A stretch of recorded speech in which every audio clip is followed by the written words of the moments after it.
He didn't realize the fact that he and myself were brothers.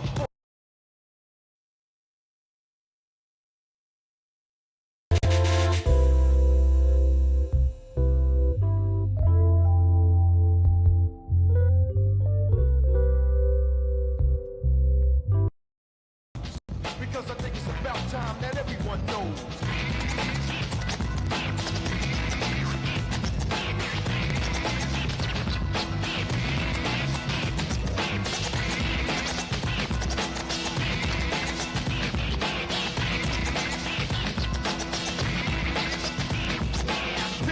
But everybody's in terror.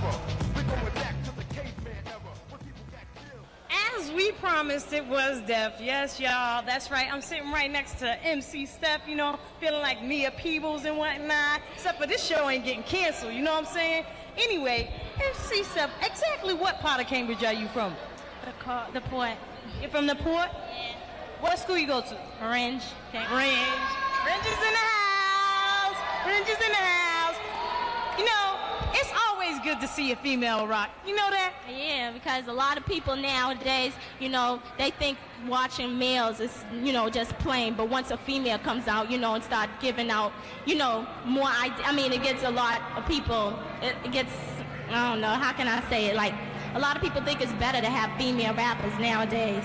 And then the way you was chanting, are you Jamaican? Nah. You can just throw it like you was one, right? Ever since I was small, you know, I used to do a lot of things. My mother used to tell me I used to sit on the stairs just singing, you know. So ever since that, I grew up with a talent, you know, and I just got gifted, you know. I got blessed, and I thank God and my mother for a lot of support during those times. Okay, now, speaking of those times, how long has it been since you started rapping? Actually, it's been 2 years so far. 2 years, and you sound like that? Uh-oh, time to get nervous. What was that? Anyway, so what type of goals do you have to go? How far do you want to go with rapping? Well, I want to go all the way, you know, because I want people to notice, you know, what a female can do. Because nowadays, you know, guys like to put females down in a certain category that they don't like to be put in. So, you know, it's time for me to show what I got, you know. That's right. Ooh, ladies first.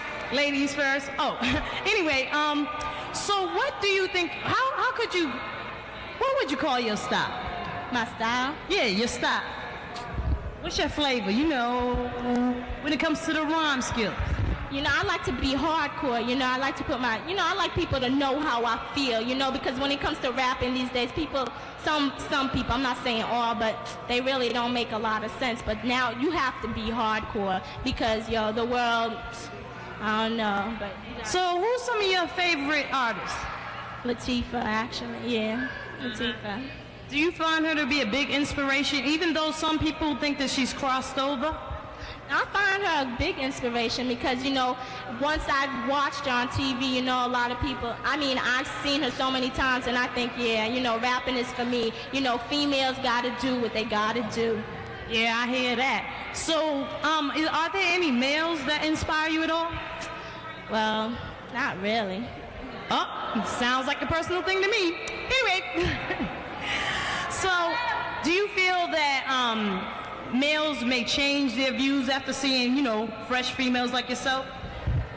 Yeah, because, you know, there's a lot of words that you gotta say, you know, for a guy to really notice, you know, so, because they'll probably think back and be like, yeah, this female is kind of good, you know, they might change their attitude and their style, you know?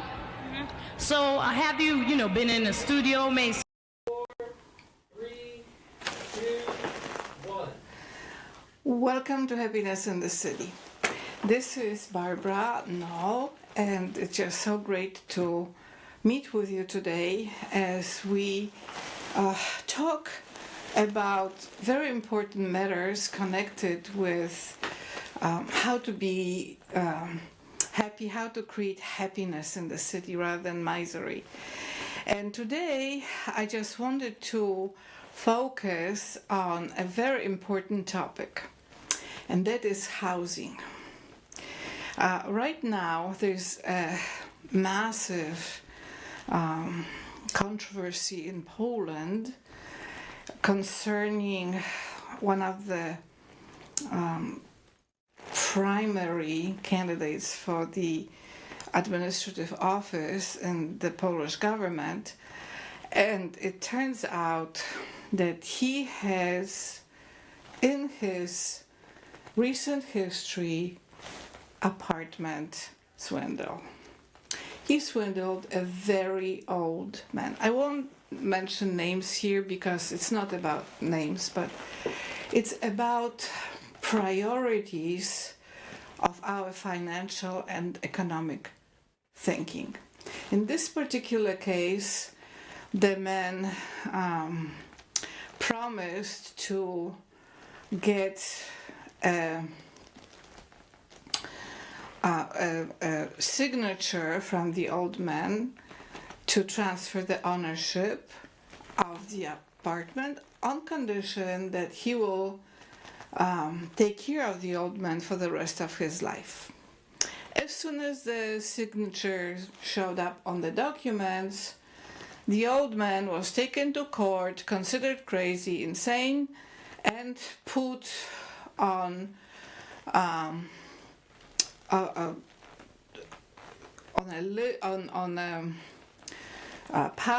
legal power of not having his own will to decide in his life matters. There's a legal term for it. So the old man goes to that court. The court considers him unable to make decisions about his life, though there was no problem when he was signing signatures. So technically, like, even that signature should have been invalidated, but it wasn't. As you know, the whole thing was a swindle. It was just to take ownership of the apartment of this man. And the man is somewhere in old folks' home. We don't know exactly if he's still alive or not, what happened to him. And the presidential candidate is shaking because this came to surface. In another situation, there was a family of workers evicted from an apartment to get it. And I'm just talking about a few examples that came to me from my home country that I was born. But I know before this happened about many situations like this. And I know about a huge number of people in the United States of America who had a similar fate. So I'm beginning to think that we have to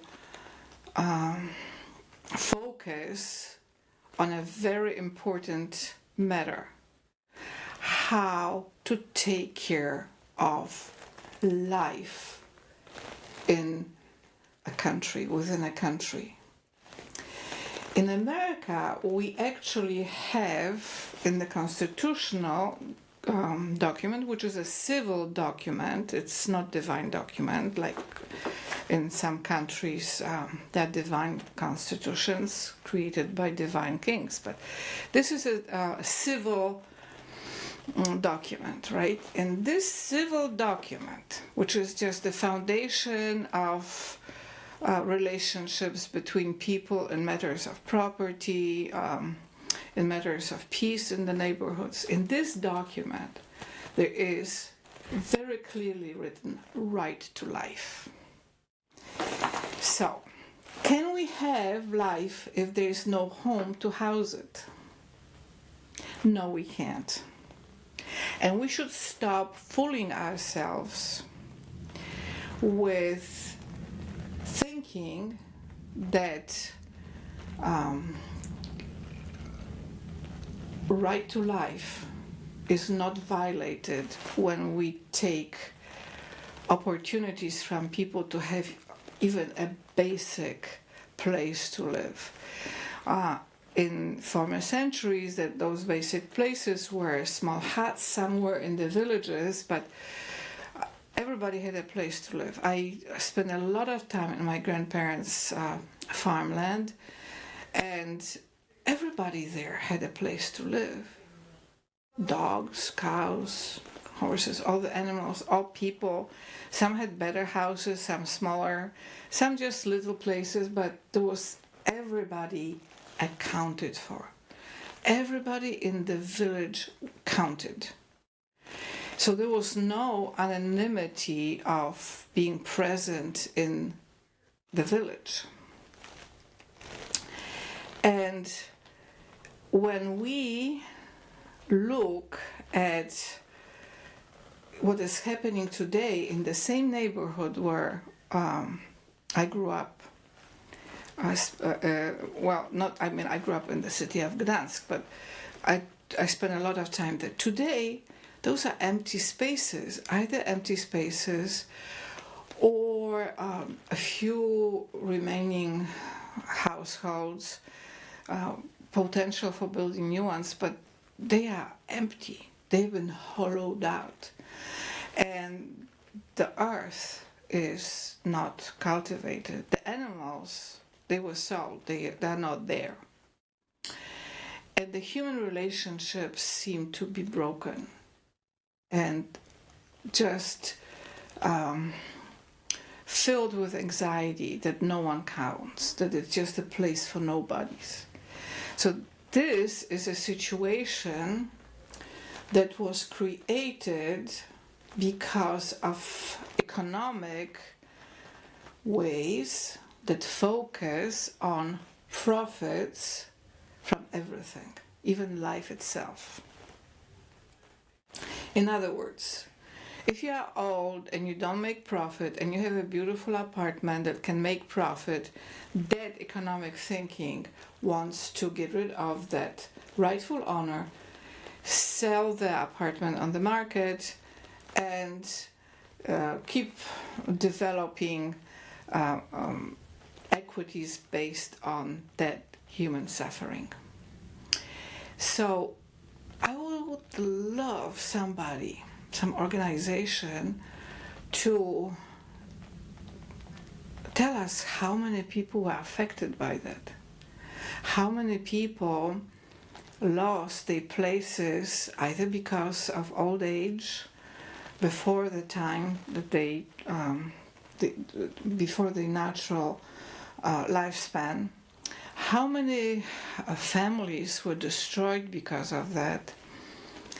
And why is it that current leaderships all over the world, maybe with the exception of some countries in the Middle East, but when you look at the whole world, the focus is on making profit from life. There is no focus on understanding the needs of life, and life has needs. When you have a dog, the dog has needs. When you have a horse, same thing. There are different needs for different natures of life. We have needs, and one of the essential needs is a house. And without a house, there is nothing. There is just no way to survive for people. There was one exception when God took the house of Israel on the desert and then fed them with manna, but they had a house in the kingdom of God, so God was the landlord. They were taken care of. And today, there is no mechanism anywhere to take care of everybody within a country, to make sure that everybody's life is counted. Every person is counted and important. Every person has a dignity, from the richest to the poorest. And the focus should be how to create dwelling places for everybody within a country. That's what the focus should be. and it is not. And as you know, I've been learning how to do it the God's way. I was never trained to do this before, but now I'm learning new things. And one of the foundational things that God does is He creates a house. Look at Israel. He created house of Israel. Until today, when you go to people who pray to Adonai, who pray to the Lord, it's always stressed that we are the house of Israel. We are the house. We are not just some homeless nobodies, but we are the house of Israel. And when you look at modern political thinking, there is no concept of a house and a family as foundational for creation of prosperity, wealth, stability, and continuity. So we need to restore that. And one of the things that we have today in the world is conflict between nations that have been disconnected from their houses, from thinking about family continuities and relationships, and this causes contemporary wars. The contemporary wars are not caused by political disagreements or by some sort of colonialization attempts. They are caused by extreme fears of being displaced for the lack of money, for the lack of profits. And this is so wrong.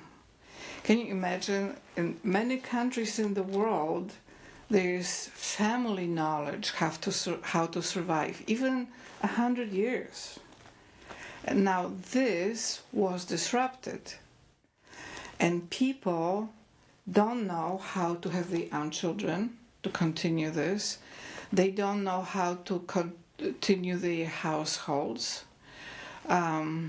They just want to spread all over the world and go to places where they are not welcome. So it adds to the stress and adds to this feeling of not counting. So I think that we need to develop political and economic thinking that would take the need for human life to be housed as foundation of everything. And then we also have to understand that human life cannot be taxed, cannot be created for profit. Profit comes from labor. And there's difference between life and labor. Of course, you have to be alive to perform labor, but you can perform labor and perish because this labor is tied to your life. So there are many things in today's thinking about economic prosperity that we need to create according to what our successful ancestors taught us. For those verses in the Bible, you can learn it directly from the Lord when you read it with the intention of learning from Him. There is also literature on how to organize life around family homes and family properties. And we have to take it seriously. Of course, it will be different in different countries, in different religions, but all of us share one thing. All human beings on earth need houses to survive. And within the houses, it's meals, it's getting clean, it's sleeping, it's having relationships with our neighbors. This is so foundational that I think that we cannot move forward in the world without solving it. There's a lot of anxiety today around economic processes, finances, trade, world trade. World trade should be connected to labor and capital and money, not to life. And what do we have today? People fight wars and kill each other because of trade policies. So that's another thing that we have to learn to differentiate, and that is how to shield life of everybody alive. That's what I'm saying. Accounting for every person, that every person feels that they matter, that they are counted, that they have presence. I call it right to presence. That was missed in the American Civil Document, but it's very important to know that we have a need for it too. So in the current situation, when we have this horrible war that just developed between Pakistan and India, and when we look at this conflict, we see that they think that the only way to solve it is through a war, through fighting and bloodshed. How about other ways, like communication at the level of family houses in both countries? It is virtually impossible because there is no mechanism that would make it possible. The mechanism is a political authority mechanism that focuses on the money, world trade, and on profits. Sometimes on capital, but a lot of the capital is today so tied to labor that sometimes I don't think that it also is not. Sometimes I think that it's not developed in safety and security that it's supposed to be. With all due respect, cryptocurrencies are not capital. It's a game flowing around. Some people make money, some lose.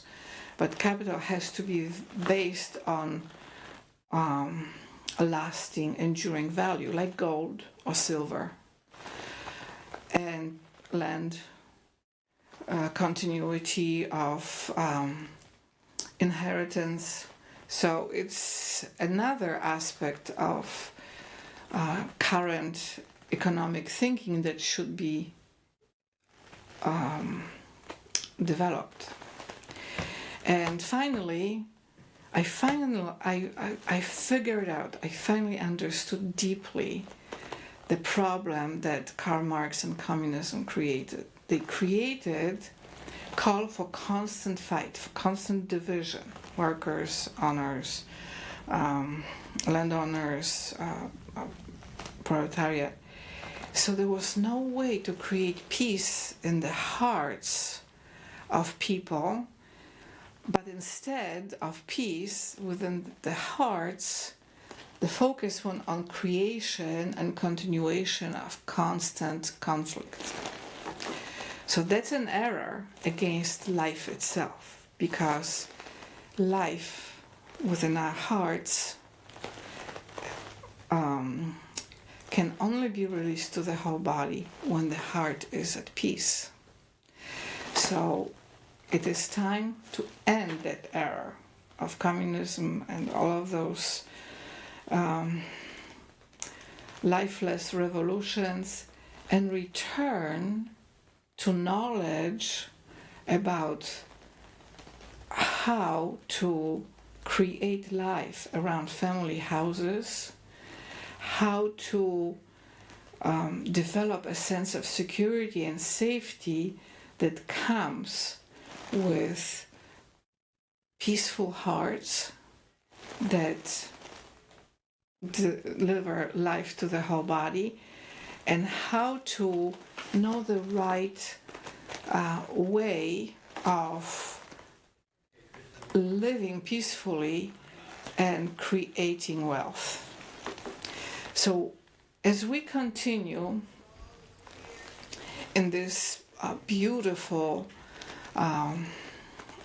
world, we need to rethink the way wealth creation is made. We need to really think about more beautiful ways, and I know we can do it. We created smartphones when there was no chance of something as miraculous as smartphones to exist. So now the entire mankind should focus on learning how to create peace through peaceful hearts. And the heart without house cannot be peaceful. So housing is foundation for life security.